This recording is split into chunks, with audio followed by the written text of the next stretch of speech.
आदरणीय दर्शकवृन्द नमस्कार। नेक्स्ट नेपाल मार्फत हामीले नियमित रूपमा समसामयिक विषयमाथि विषय विज्ञसँग सम्बन्धित विषयका जानकारहरूसँग विगत लामो समयदेखि छलफल विचार विमर्श गर्दै आइरहेका छौँ। आजको मुख्य विषय जसरी संवैधानिक इजलासको गठनमा देखिएको छ, संवैधानिक इजलासको गठनमा जुन खालको विवाद देखिएको छ, मुद्दाका पक्ष र विपक्ष दुवै तर्फबाट यसअघि मुद्दाका पक्षबाट उठाइएको थियो भने प्रश्न आज सर्वोच्च अदालतको संवैधानिक इजलासमा मुद्दाका विपक्ष अर्थात् सरकार पक्षबाट संवैधानिक इजलासको गठनमा प्रश्न उठाइएको छ। अहिलेको अवस्थामा संवैधानिक इजलासको गठन कसरी हुनुपर्छ भन्ने विवाद ज्यादै चर्किएको छ।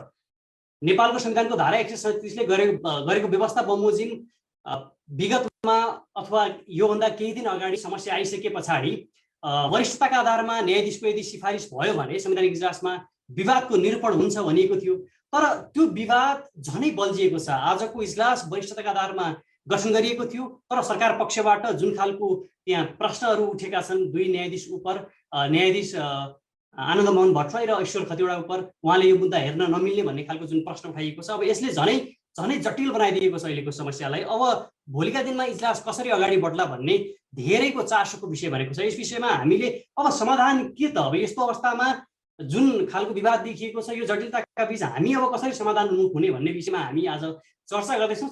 चर्चाका लागि वरिष्ठ पूर्व न्यायाधीश वरिष्ठतम न्यायाधीश पनि भएर काम गरिसक्नुभएका सर्वोच्चका पूर्व न्यायाधीश पनि हुनुहुन्छ, आज हामीसँग जोडिनु भएको छ। उहाँलाई आज हामीले कार्यक्रममा स्वागत गर्छौँ सुरुमा, अनि त्यस पछाडि आजको विषयमा उहाँसँग छलफल हामीले अगाडि बढाउनेछौँ। स्वागत छ श्रीमान यहाँलाई कार्यक्रममा। धन्यवाद। जुन खालको विवाद अब आज संवैधानिक इजलासमा देखियो, सरकार पक्षबाट जुन खालको प्रश्नहरू गरियो न्यायाधीश उप, यसले साँच्चीकै हाम्रो संवैधानिक इजलासलाई च्यालेन्ज गरेको हो, संवैधानिक इजलासमै हाम्रो समस्या देखिएको अथवा यो के हो? तपाईँले आफैले चाहिँ यो गतिविधिलाई कसरी निहाल्नु भएको छ? यो बहुत मेरो दृष्टिमा यो कुरा बहुत सिम्पल छ। यसलाई अनावश्यक रूपमा जटिल बनाउने प्रयास चाहिँ भइरहेको छ। यो संविधानको धारा 137 सँग सम्बन्धित कुरा हो। संवैधानिक इजलासको गठन बारेमा जुन संविधानको धारा 137 ले व्यवस्था गरेको छ त्योसँग सम्बन्धित कुरा हो। यी संवैधानिक इजलासमा मुद्दाहरू पेश भएका छन्। अब इजलास गठन गर्नु पर्यो भने त्यही धारा 137 को 1 अनुसार 3 वटा कुरामा मात्रै हामीले चाहिँ आफूलाई केन्द्रीभूत गर्नु पर्दछ। एउटा कुरा के छ भने त्यही धारा 137 को 1 मा प्रथम कुरा के भनिएको छ भने त्यो संवैधानिक इजलास चाहिँ सम्माननीय प्रधान न्यायाधीशज्यूबाट अध्यक्षता हुन्छ भन्ने कुरा त्यसले क्लियर गरेको छ। अर्को कुरा के छ भने कि न्याय परिषदले सिफारिस गरेका न्यायाधीशहरू मध्येबाट चाहिँ प्रधान न्यायाधीशले 4 जना न्यायाधीश अझ चाहिँ त्यसमा चाहिँ लिनुपर्ने हुन्छ। अर्थात् त्यो इजलास चाहिँ 5 जनाको हुन्छ, प्रधान न्यायाधीशको अध्यक्षता र 4 जना चाहिँ अन्य माननीय न्यायाधीश त्यहाँ चाहिँ रहनुपर्ने हुन्छ। र त्यो माननीय न्यायाधीशहरू कुन हुनु भने कुन मध्येबाट भने न्याय परिषदले जुन न्यायाधीशहरूको संवैधानिक इजलासको गठन हुने भनेर सिफारिस गरेको छ त्यो न्यायाधीश। अब यहाँ चाहिँ पहिलेदेखि नै न्याय परिषदबाट सिफारिस भइरहेछ, प्यानल बनाइरहेको छ यी न्यायाधीशहरू मध्येबाट। अब त्यसमा चाहिँ विषय र विज्ञता र वरीयताको आधारमा अथवा जुन सुकै उपयुक्त आधारमा प्रधान न्यायाधीशले तोक्ने हो। यसमा चाहिँ यो वरीयताकै आधारमा तोक्नै पर्छ भन्ने जरुरी पनि छैन, अथवा वरीयतालाई इग्नोर गर्नुपर्छ भन्ने पनि जरुरी छैन। तर चाहिँ के रहेछ भने प्रधान न्यायाधीशले विचार गरेर कुन क्राइटेरिया उहाँको लागि उपयुक्त छ, यो मुद्दाको लागि खास गरेर उपयुक्त छ भन्ने प्रधान न्यायाधीशमाथि नै विश्वास गरेको छ संविधानले कि उहाँले तोक्नुहुन्छ भनेर। अब यसमा धेरै जटिलताका कुरा त म देख्दैन, यो बहुत सिम्पल कुरा हो। अब यो किन आइरहेको छ? अब जहाँसम्म चाहिँ यो आउने कुरा छ, योभन्दा पहिले जुन बेन्च गठन भएको थियो त्यसमध्येका 2 जना न्यायाधीशज्यूहरू कुन कारणले बाहिरिनु पर्ने स्थिति भयो भने कि उहाँ यो मुद्दा भन्दा पहिले जुन एउटा ऋषि कटेल निवेदक भएको यो पार्टीको नाउँ दर्ता सम्बन्धमा चाहिँ पार्टी जुन यो नेपाल कम्युनिस्ट पार्टी जुन दर्ता भएको थियो त्यो सम्बन्धमा जुन विवाद लिएर आउनु भएको थियो ऋषि कटेलजीको मुद्दामा, त्यो मुद्दाको फैसला जुन भयो त्यसैको बाइ प्रोडक्ट यी परिस्थितिहरू अहिले नेपालमा देखा परिरहेका छन्। अहिलेका त्यो मुद्दाको फैसलाको कारणले जुन भएका स्थितिहरू छन् त्यसैको बाइ प्रोडक्ट अहिले चाहिँ हाम्रो पार्लियामेन्ट्री हिस्ट्रीमा यो कुराहरू देखा परिरहेको छ। त यसैसँग सम्बन्धित मुद्दामा त्यो दुईजना न्यायाधीशजीहरू चाहिँ इन्भल्भ रहनु भएको कारणले र निर्णयमा इन्भल्भ रहनु भएको कारणले उहाँहरूले चाहिँ बाहिरिनु पर्ने अवस्था उत्पन्न भएको थियो। त्यसमा पनि बेन्चमा चाहिँ तर्कहरू आएका थिए।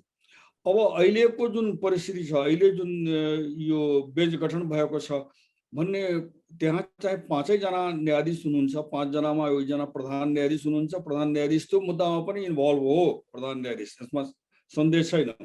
तर यहाँ के रहेछ भने प्रधान न्यायाधीशलाई को अध्यक्षता हुनै पर्ने, यो सम्मानीय प्रधान न्यायाधीशजीबाट चाहिँ नै अध्यक्षता हुनुपर्ने भनेर संविधानले तोकेको कारण, संविधानले व्यवस्था गरेको कारणले उहाँले बस्नुपर्ने बाध्यता भयो। अब हुन त अब बाटोहरू छन्, बाटो नभएको होइन, त्यो चाहिँ प्रधान न्यायाधीशज्यूकै हातमा छ। त्यसकारण चाहिँ म त्यसमा जान चाहन्न। तर प्रधान न्यायाधीशज्यू बस्नुपर्ने बाध्यता भएको कारणले संविधानको व्यवस्था अनुसार उहाँ बस्नुभयो र यो 4 जना न्यायाधीशज्यूहरू जुन हुनुहुन्छ उहाँहरूको चाहिँ पहिलेका मुद्दा, योसँग सम्बन्धित मुद्दासँग कुनै संलग्नता नभएको कारणले यो बेन्चमा चाहिँ विवादको स्थिति यसो सामान्य रूपले हेर्दाखेरि देखा पर्दैन। अब अहिले आएको छ भनेपछि कहाँबाट आएको छ? अब अहिले मैले न्युज मिडियाहरूबाट के थाहा पाएँ भने यो महान्यायाधिवक्ता, यसलाई यस गरौँला, यसलाई अझ सहज यसलाई कसरी पार्यो भन्दाखेरि जस्तो आजको इजलास गठन र यस अगाडिको इजलास गठनमा एकचोटि यसलाई तुलनात्मक रूपमा चाहिँ हामीले विश्लेषण गर्ने भने आजको इजलास गठनमा देखिएका जुन अब 4 जना मध्येमा 2 जना उप प्रश्न उठाइएको छ कि उहाँहरूले यस अघि नै राय लेखिसक्नु भएको छ भन्ने खालको, त्यो राय लेखेको व्यक्तिले यो इजलाससँग मिल्दैन भन्ने खालको एउटा खालको प्रश्न उठेको छ उहाँहरूमाथि भने यसभन्दा अगाडि जो न्यायाधीश हुनुहुन्थ्यो तेजबहादुर केसी र बमकुमार श्रेष्ठ, उहाँ 2 जना न्यायाधीशहरूले त्यो बेन्च छाड्नुपर्ने आधार के त पर्याप्त आधार नै छैन, त्यसकारण उहाँहरूले छाड्नुपर्ने अवस्था नै थिएन भन्ने खालको अहिले सरकार पक्षबाट प्रश्न उठेका छन्। तपाईँले चाहिँ यसलाई कसरी हेर्नु भएको छ? म त यो कुरा बहुत म्याथमेटिकली हेर्छु, किनभने अहिलेको कुरा जुन छ त्यो माननीय न्यायाधीश तेजबहादुर केसी र बमकुमार श्रेष्ठज्यूले त्यो इजलासबाट हटिसक्नु भएछ। उहाँले त्यो इजलासमा हुनुहुन्न अहिले। अब उहाँहरू हुनुहुन्न भनेपछि अरू पनि हुनु हुँदैन भन्ने कुरा चाहिँ गर्नु नै त्यो यो चाहिँ उपयुक्त कुरा होइन। किनभने अब बमकुमार श्रेष्ठ र तेजबहादुर केसीज्यूले इजलासमा अहिले हुनुहुन्न। त्यो एउटा समय, एउटा अवस्था थियो जुन अवस्थामा उहाँको नाउँ चाहिँ इजलासमा थियो र त्यहाँ जुन प्रश्न र प्रतिप्रश्नहरू उठे त्यसबाट के देखा पर्यो भने एउटा मुद्दासँग उहाँहरूको संलग्नता भएको कारणले उहाँहरू इजलासबाट बाहिरिनु पर्ने अवस्था देखा पर्यो। त्यस बेलामा चाहिँ आयो, विवादमा आयो यो कुराहरू। हालाकि के भयो भने त्यसका चाहिँ निकासहरू अर्कै प्रकारले चाहिँ दिए, ठिकै भयो, निकास दिनुपर्ने हो यस्ता कुराहरूको लागि। तर जे होस् त्यो त अहिले अवस्था छैन नि। अब तेजबहादुर केसीज्यू र बमकुमार श्रेष्ठ नै आउनु पर्दछ भन्ने अहिले अवस्था भएन। अब अहिले जुन इजलास गठन भएको छ ती न्यायाधीशहरू जुन छन् त्यहाँ चाहिँ 4 जना न्यायाधीशहरू, उहाँहरू चाहिँ पहिलेका योसँग सम्बन्धित मुद्दामा संलग्नता उहाँको देखा नपरेको कारणले यो न्युट्रल अवस्था उहाँको भयो र उहाँ चाहिँ सुनवाई गरिसकेपछि संविधान अनुसार, संविधानमा भएको व्यवस्था अनुसार त्यसको इन्टरप्रिटेसन उहाँहरूले आफ्नो इन्टरप्रिटेसन गर्नुहुन्छ। अब 5 जना न्यायाधीशको बेन्चले इन्टरप्रिटेसन गर्दछ। त त्यसमा जुन न्यायाधीशहरूमाथि चाहिँ यो प्रश्न उठिरहेको छ। उहाँहरू चाहिँ पहिलेका मुद्दासँग संलग्नता उहाँहरूको नभएको कारणले अहिले यो उठाइराख्नु पर्ने त्यति आवश्यक चाहिँ देखा पर्दैन। आज एउटा प्रश्न के पनि उठ्यो भन्दा न्यायाधीशको आचरणले उहाँले जसरी यहाँभन्दा अगाडिका दुईजना न्यायाधीशहरूलाई यो मुद्दा हेर्न मिल्दैन भन्ने खालको उहाँले जुन एउटा आफ्नो अभिव्यक्ति दिनुभएको थियो, त्यो चाहिँ आदेशमै अभिव्यक्ति दिनुभएको थियो राय लेखेर। उहाँहरू दुईजना चाहिँ यो मुद्दामा हेर्न मिल्दैन किन भन्दा उहाँसँग सम्बन्धित यस अगाडिको मुद्दामा उहाँ समावेश हुनुभएको छ भनेर न्यायाधीशले त्यसरी तोक्न मिल्छ कि तपाईँको यहाँभन्दा अगाडिको मुद्दामा संलग्नता छ तपाईँले हेर्न मिल्दैन भनेर न्यायाधीशले बेन्चले तोक्न मिल्छ? अहिले दुईजना न्यायाधीशहरूले के भन्नुभएको थियो भने हामीहरू यो बेन्चमा यो परिस्थितिमा बस्दैनौँ भनेर भन्नुभएको थियो। त्यो त कुनै परिस्थिति अनुसार चाहिँ कुनै बेन्चमा बस्ने नबस्ने भन्ने, बस्न मिल्ने नबस्न मिल्ने भन्ने कुरा चाहिँ त्यो उहाँको विचारको कुरा हो। अबको परिस्थितिमा उहाँहरूले चाहिँ बस्न मान्नुभयो, त्यसपछि उहाँहरूमाथि किन विवाद उठाइराख्नु पर्ने? पहिले चाहिँ जुन बेन्चमा हुनुहुन्थ्यो त्यस बेन्चमा पनि उहाँहरूको सन्दर्भमा विवाद उठाइएको थिएन नि। उहाँहरूको सन्दर्भमा त त्यस्तो विवाद आएको थिएन। अब अहिले राय आइसक्यो भन्ने छ नि, उहाँहरूको राय आइसक्यो, उहाँहरूलाई यस बेन्चमा राख्नुहुन्न भन्ने खालको पूर्व महाधिवक्ता अधिकारीले समेत प्रश्न उठाउनु भएको छ। को विषयवस्तु सन्दर्भमा उहाँहरूको राय आएको छैन। जति मैले न्युज मिडियाबाट थाहा पाएको छु त्यस अनुसार चाहिँ मुद्दाको विषयवस्तु सन्दर्भमा उहाँहरूको कुनै राय आएको छैन। त्यो त सुनवाई गर्न बाँकी नै छ। त्यो कसरी चाहिँ उहाँहरू राय व्यक्त गर्नुहुन्छ? यो उहाँहरू अहिलेसम्म राय व्यक्त गरेको मैले त कुनै मिडियाको माध्यमबाट फेला परेको छैन। बेन्चमा बस्ने नबस्ने भन्ने सम्बन्धमा उहाँहरूले आफूलाई बेन्चबाट बाहिरिनु भएको हो। त्यो बेन्चबाट त्यो परिस्थिति देखाएर यो परिस्थिति छ, त्यसकारण चाहिँ हामीहरू चाहिँ बस्दैनौँ भनेर भन्नुभएको छ। त्यसो भए आज सरकार पक्षबाट उठाइएका प्रश्नहरूलाई कसरी लिनुहुन्छ? त्यसो भए सरकार पक्षबाट जुन अहिले महाधिवक्ता जस्ता खालका प्रश्नहरू आएका छन् त्यसलाई चाहिँ कसरी व्याख्या गर्नुहुन्छ त्यसो भए आज? होइन, एउटा सबभन्दा पहिले यहाँ के विचार गर्नुपर्ने छ भने महान्यायाधिवक्ताको त्यहाँ उपस्थिति छ त महान्यायाधिवक्ताको हैसियत के छ? म यो कुरामा तपाईहरुको ध्यान आकर्षण गराउन चाहन्छु। महान्यायाधिवक्ता वास्तवमा चाहिँ त्यो राज्यको महान्यायाधिवक्ता हो, त्यो कसैको वकिल होइन, त्यो संस्था हो। वकालतनामा लिएर महान्यायाधिवक्ता आउँदैन। मेरो पक्ष फलानो मेरो विपक्ष फलानो भनेर महान्यायाधिवक्ता आएको हुँदैन। महान्यायाधिवक्ता राज्यको प्रतिनिधित्व गरिरहेको हुन्छ। प्रधानमन्त्रीबाट नोमिनेटेड त हुन्छ, प्रधानमन्त्रीमाथि पनि राज्यले विश्वास गरेको छ, तर यसको यो अर्थ होइन कि ऊ प्रधानमन्त्रीको वकिल हो भन्ने कुरा चाहिँ होइन। ऊ सरकारको वकिल हो भन्ने मात्र त्यो कुरा पनि होइन। सरकारी वकिल हो भन्ने पनि होइन। त्यो सरकारी वकिल भन्नलाई भनिन्छ, तर कुरा के रहेछ भने ऊ त महान्यायाधिवक्ता हो, न्यायको लागि आएको। उसको लागि चाहिँ उसको हैसियत जुन छ त्यो पक्ष र विपक्ष भन्दा माथि छ हैसियत। अब जहाँसम्म यो कुरा छ, वहाँ यो सरकार यो मुद्दामा रिट निवेदक होइन नि। सरकार रिट निवेदक होइन। रिट निवेदकले जुन मुद्दाहरू उल्लेखित गरेर अदालत समक्ष आएको छ त्यो न्याय सम्मत छ कि छैन भन्ने सन्दर्भमा उहाँको बहस केन्द्रित हुनु पर्दछ, उहाँको विचार आउनु पर्दछ। तर वास्तवमा चाहिँ के छ भने महान्यायाधिवक्ताको एउटा पदीय हैसियत त सर्वोच्च अदालतको न्यायाधीश सर हुन्छ र त्यसमा चाहिँ एउटा सुयोग्य व्यक्तिलाई चाहिँ नियुक्ति गरेको हुन्छ। प्रधानमन्त्रीबाट नियुक्ति भएको छ उहाँको। मैले पनि थाहा पाउँदासम्म चाहिँ उहाँ महान्यायाधिवक्ताज्यू चाहिँ राम्रो एउटा कानुनका क्षेत्रमा कहलिएकै व्यक्ति हो। उहाँका तर्कहरू मैले पनि सुनेको छु। म न्यायाधीश हुँदाखेरि राम्रै तर्कहरू छ, तर्क राम्रो गर्न सक्नुहुन्छ। तर म यहाँ के एउटा कुरा स्मरण गराउन चाहन्छु भने कि उहाँ कुनै पक्षको वकिल होइन। उहाँ वकालतनामा छैन उहाँको लागि। उहाँ त चाहिँ उहाँको नामै हो महान्यायाधिवक्ता, उहाँको पद हो न्यायाधिवक्ता। त न्यायको सन्दर्भमा उहाँले चाहिँ उहाँको हैसियत त यस्तो पनि छ कि सरकारले भनेको कुरा यो न्याय सम्मत छैन, त्यसकारण म यसको चाहिँ यसको सन्दर्भमा म चाहिँ आफ्नो यो बहस प्रस्तुत गर्दिनँ। म चाहिँ आफूलाई उपस्थित गराउँदिनँ, म त्यो पनि भन्न सक्ने हैसियत छ। सरकारको कुरा यो न्यायसम्मत जस्तो लागेको छ भनेर उहाँ भन्न सक्नुहुन्छ र उहाँले यो पनि भन्न सक्नुहुन्छ कि सरकारको यो कुरा जुन छ त्यो न्यायसम्मत छैन भन्ने। त्यति हैसियतको त्यो पद हो भनेपछि अहिले चाहिँ एउटा पक्ष जस्तो जिकिर जुन आएको छ बेन्चमा, त्यो चाहिँ त्यो पद को अनुकूलको भएन। मलाई लाग्छ कि उहाँले यो कुरालाई मनन गर्नुहुन्छ र मनन गरिसकेपछि उहाँ आफ्नो जुन उहाँको अवस्था छ, उहाँको जुन यति उच्च हैसियत छ, त्यो हैसियत अनुसार चाहिँ बेन्चमा उहाँ प्रस्तुत हुनुहुन्छ। एउटा यो कुरा अब महाधिवक्ता पदीय आचरण पालना गर्नु भएन भनेर भन्दै गर्दा, जस्तो पूर्व महाधिवक्ता अग्नि खरेल, पूर्व महाधिवक्ता सुशील पन्त पनि त्यहाँ हुनुहुन्छ, उहाँहरूले पनि प्रश्न उठाउनु भएको छ कि श्रीमानले जसरी चाहिँ न्यायाधीशको चयन गर्नु भएको छ त्यो चाहिँ हाम्रो संविधान अनुसार छैन, पहिलाका न्यायाधीशलाई किन निकालियो, अहिलेका न्यायाधीशहरूले त्यो बेलामै राय दिइसक्यो भने यहाँ किन राखियो, उहाँहरूमाथि प्रश्न उठाउनु भएको छ, त्यो चाहिँ कति जायज हो? अनि पूर्व न्यायाधिवक्ता त एउटा पक्षको वकिल भएर आइराख्नु भएको छ नि, उहाँ त वकालतमा सहित आउनु भएको छ नि।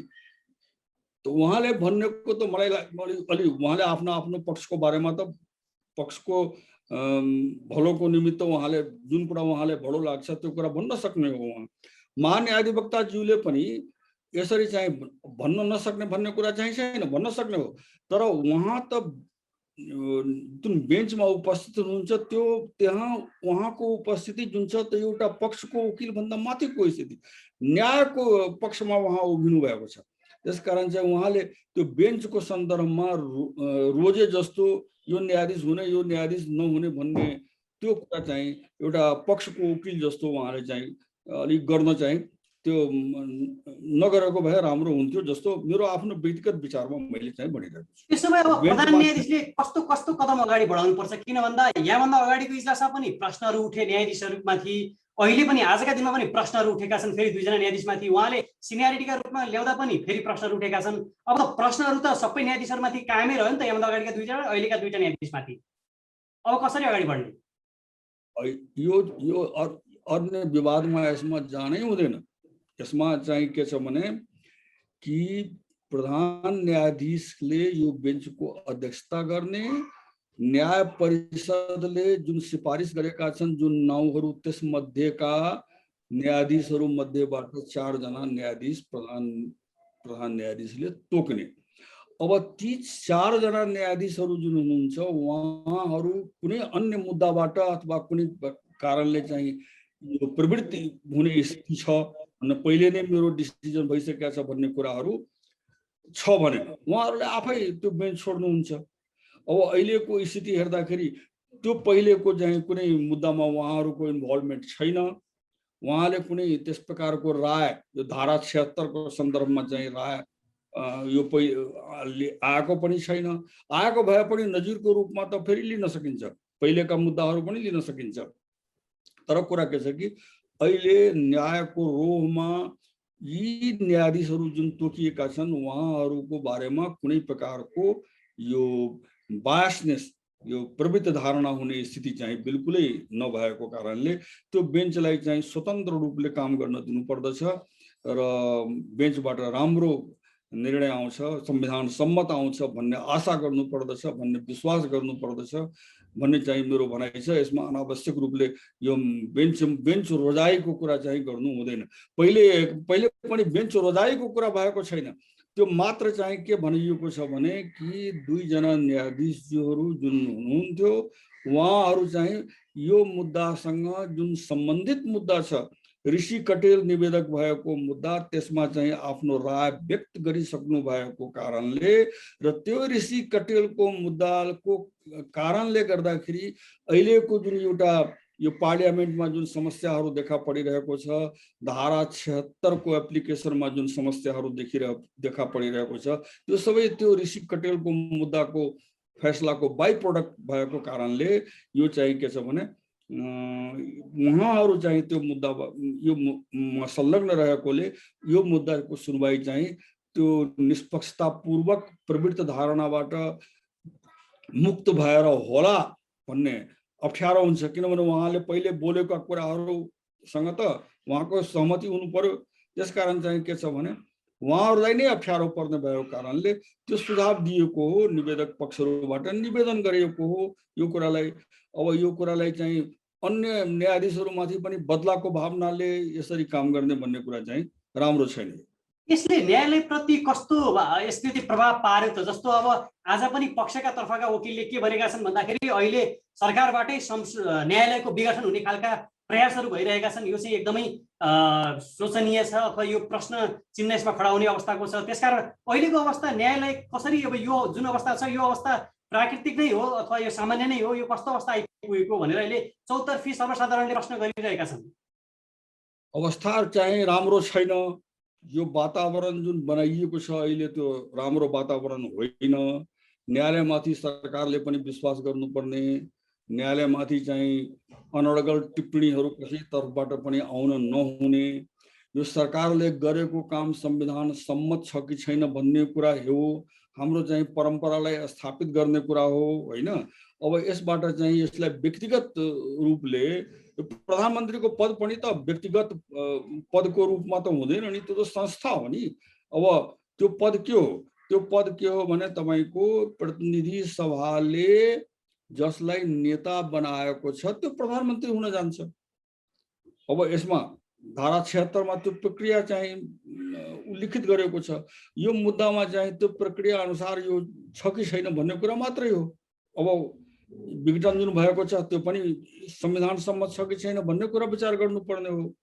त्यसकारण चाहिँ के छ भने यो मुद्दामा चाहिँ वास्तवमा हेर्ने हो भने धारा 76(5) चाहिँ सान्दर्भिक हुन्छ। धारा 76 त होल चाहिँ सान्दर्भिक छँदैछ, तर मुख्य रूपले धारा 76(5) को प्रक्रिया पूरा भएको छ कि छैन भन्ने कुरा सान्दर्भिक हुन्छ। र विघटन भएको छ त्यो विघटन हुनु पर्ने हो कि होइन त्यो स्थिति चाहिँ के छ भने यहाँ सान्दर्भिक हुनाले यो कुनै व्यक्तिगत कसैको घर जग्गाको मुद्दा होइन नि, यो अंश मुद्दा होइन नि, यो त संस्थासँग प्रधानमन्त्रीको संस्थासँग सम्बन्धित कुरा होला, तर प्रधानमन्त्रीको व्यक्तिगत रूपसँग सम्बन्धित यो कुरा होइन नि। यो त बहस त त्यहाँ पुगेकै छैन नि श्रीमान, बहस त त्यहाँ पुगेकै छैन। बहस त अहिले एक हप्तासम्म भइसक्यो, जो संवैधानिक इजलासको गठनमै केन्द्रित छ बहस। अहिले यो अवस्थाले त झन् विकराल अवस्था निम्त्याउने अवस्था त देखायो नि त। गठनसँग सम्बन्धित जहाँसम्म कुरा हो त्यो धारा 137(1) लाई नै हामीले हेर्नुपर्ने हुन्छ र त्यो अनुसार चाहिँ प्रधान न्यायाधीशको अध्यक्षता हुनुपर्ने हो, ओके भइरहेछ। अनि 5 जना न्यायाधीशको बेन्च हुनुपर्ने हो, त्यो ओके भइरहेको छ। समस्या 4 जनामा आयो, 4 जना न्यायाधीशमा। हजुर, समस्या फेरि 4 जना न्यायाधीशमा आयो, यसभन्दा अघि र यसभन्दा आज पनि छैन समस्या। कुनै खास समस्या त म देख्दिनँ। 4 जनाको बारेमा कहाँ समस्या छ र? कुनै समस्या चाहिँ छैन। तोक्नुपर्ने प्रधान न्यायाधीशले हो, प्रधान न्यायाधीशले तोक्नुभयो। न्याय परिषदले सिफारिस गरेका न्यायाधीशहरू मध्येबाट नै तोक्नुभयो। त धारा 137(1) अनुसार त्यो बेन्चको तोकाई भएको छ भने इट इज अल राइट। यसमा चाहिँ बढी विवाद गरिराख्नु पर्ने आवश्यक छैन। त्यसो भए आजको जुन इजलास छ, जसरी गठन भएको जुन इजलास छ 5 जनाको, यसैबाट प्रधान न्यायाधीश अगाडि बढ्दा हुन्छ भन्ने त्यसो भए तपाईँको सुझाव हो? एकदम। यो जुन बेन्च गठन भएको छ यसमा कुनै कानुनी अडचन अथवा परम्परागत अडचन पनि छैन। यो यसमा चाहिँ यो बेन्चबाट चाहिँ न्याय निवेदकहरूले पनि न्याय इन्साफ पाउँछन्, विपक्षहरूले पनि कुनै चाहिँ यसमा त्यो चिन्ता गरिराख्नु पर्ने आवश्यकता चाहिँ छैन, किनभने उहाँहरू विषयवस्तुसँग पनि विज्ञ हुनुहुन्छ। उहाँहरूको जुन छ त्यो कुनै पहिलेको मुद्दासँग संलग्नता पनि देखा पर्दैन। उहाँहरूले यो मुद्दाको विषयवस्तु इस्युको सन्दर्भमा कहीँ विचार पनि व्यक्त गर्नुभएको छैन। त्यसकारण यो बेन्चले स्मुथली काम गर्नुपर्छ। उहाँले स्मुथली काम गर्यो भने न्याय इन्साफ होला भन्ने मेरो त विश्वास छ। हस्, धेरै धेरै धन्यवाद श्रीमान यहाँको यो महत्त्वपूर्ण समय र महत्त्वपूर्ण विचारका लागि। तपाईँलाई पनि बहुत बहुत धन्यवाद।